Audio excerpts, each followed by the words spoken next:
Buongiorno e benvenuti a questo nuovo episodio di Pillole Castellane.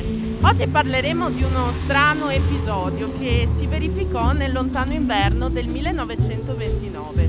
Come infatti testimoniano diverse fonti storiche dell'epoca, tra cui giornali, ma anche lo stesso storico Checchi Battistone, dal quale noi trarremo ora alcune informazioni, quell'inverno fu particolarmente rigido.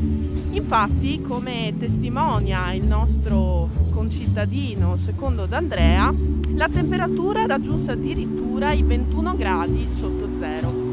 Tale rigidità del freddo causò lo scoppio di alcune catalpe che all'epoca si trovavano appunto attorno alle fosse.